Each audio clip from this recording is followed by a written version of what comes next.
Ambassador Jaziri, thank you very much for introducing me as a moderator. Distinguished representatives of member states, representatives of civil society, ladies and gentlemen. As the permanent representative of Algeria, we're very delighted to co-sponsor this important event, which is taking place today on a problem of major concern, not only for our societies individually, but for the entire international community.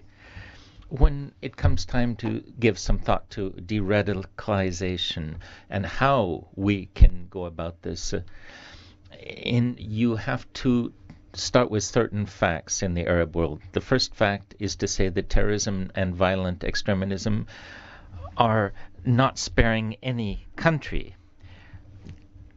These problems are contrary to the values of peace, peaceful coexistence, and they are a problem on the international level. They threaten peace and security, and they pose a threat to peace and security as well. Now, the second point is that these two phenomena are expressed in many different ways.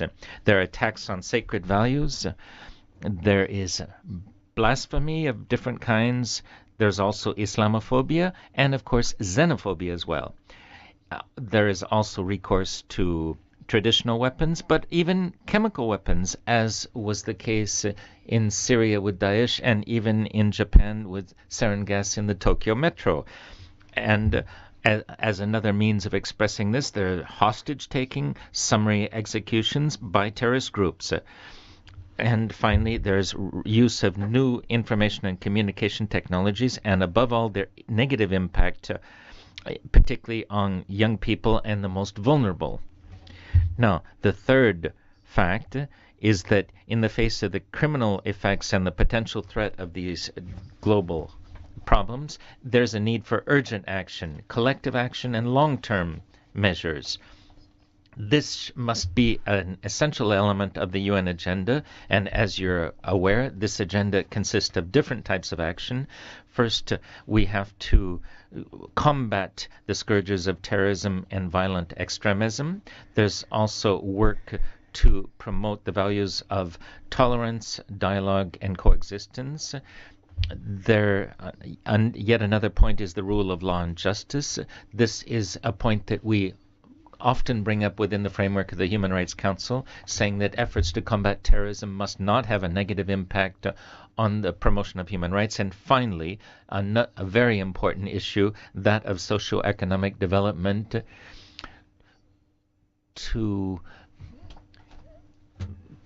help people who are suffering from underdevelopment. And now, Algeria, as you're well aware, has suffered terrorist attacks. Algeria started implementing a de-radicalization strategy to combat the impact of extremist speech on society in general and young people in particular. And we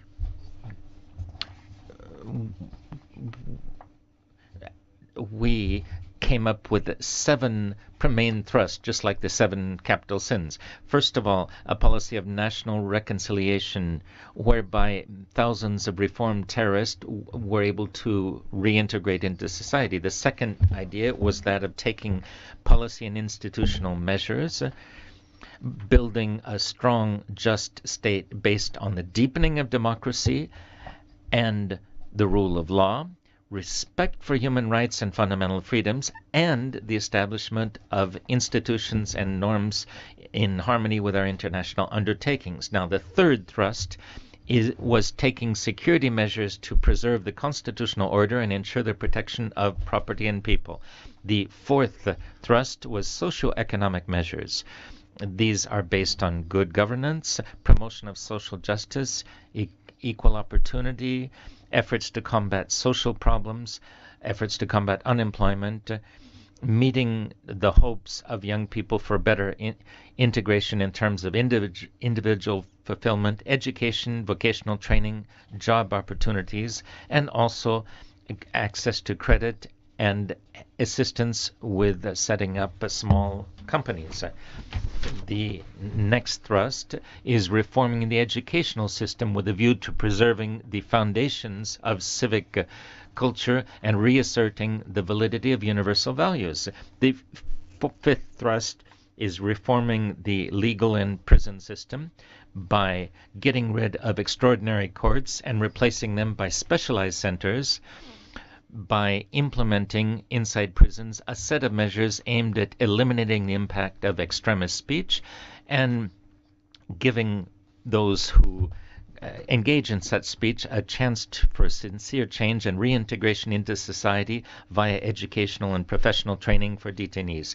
And the last thrust is helping to promote a national religion and an authentic Islam, an Islam which preserves our society from the harmful impacts of extremism via better training of imams and mujtahidats, Islam backed by laws designed to combat violent extremism via the reappropriation of the mosque for its rightful role. And the last thrust is the consolidation of this national religious edifice via the restructuring of the institution of the fatwa, the creation of an Academy of Sciences of Fiqh, the creation of a national observatory for efforts to combat violent extremism, and the creation of the institution of Mufti of the Republic. In conclusion, I would just like to recall that my country organized in July 2015 an international conference on the topic of combating violent extremism and policies of de-radicalization. This conference led to the adoption of a series of operational conclusions set down in a collection which was officially conveyed to the Executive Directorate for Counterterrorism of the UN for circulation to member states. Unfortunately, I only have a single copy of this document, but it's available at the web link, and we can send this to you by email, http www.amau.gov.dz. It's the official government site, and it exists in English, French, and Arabic already. Thank you very much for your kind attention.